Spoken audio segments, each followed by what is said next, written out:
This is The Rundown. I'm Hari Srinivasan. Thanks for joining us. A special from Frontline called Wiki Secrets will tackle the topics of Bradley-Manning and WikiLeaks. Bradley-Manning is the individual that's accused of forwarding more than 500,000 documents to the WikiLeaks organization. It's been almost a year now since he has been in prison. We're joined by Martin Smith, the correspondent for the piece. Thanks for being with us. Hari, it's good to be here. All right, so this is a really interesting documentary, a great story, but the individual at the center of all this now who's been in prison for a year, there's so many different layers to get into. Let's get into just a couple of the bigger topics that, how did this even happen? How did somebody at his rank have access to so many classified documents? It's a confluence of a number of things, but in the post 9/11 rethink of how we handle intelligence, there was a lot of opening up of what were called stovepipes. There was this idea that information had been too compartmentalized, and so the idea was to push it down and push it out so that more people could, as they say, connect the dots and have a wider contextual view of what's really going on wherever they might be operating, whether they're soldiers in the field or policemen domestically. So that had a lot to do with why Bradley-Manning had access.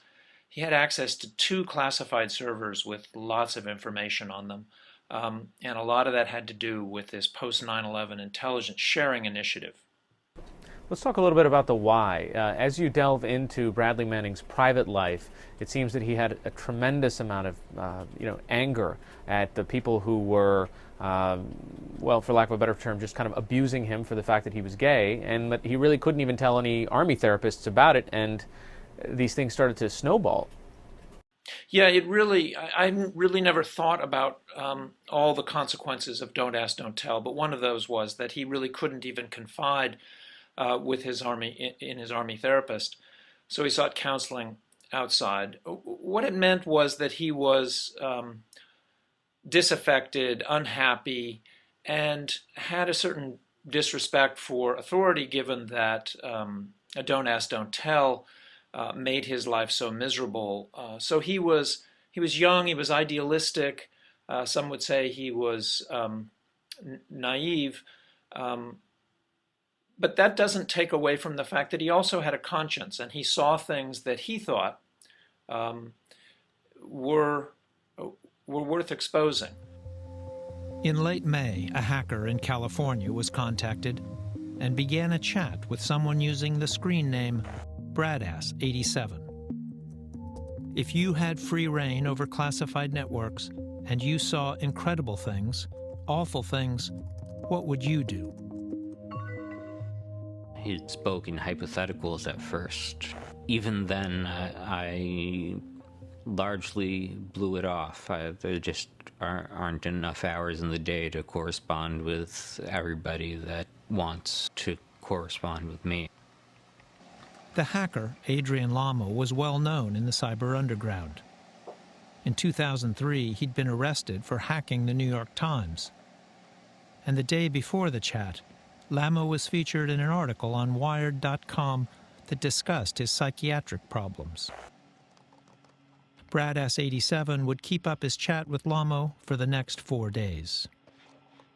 He talked a lot about his personal life, about his relationships, about his experiences in the military, about experiences back home. Lamo says the person also contacted him via email, and they became friends on Facebook. It was Bradley-Manning, intelligence analyst in Iraq. And in his profile, there was the chat name, Bradass87. He read more. Looking at his Facebook page, I got the sense that Bradley was very depressed.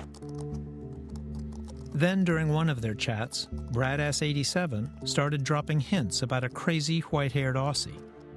He mentioned Julian Assange in the context. Julian was the individual at WikiLeaks who he had initially established contact with. He also mentioned that he had leaked thousands of classified documents, including a huge tranche of diplomatic cables.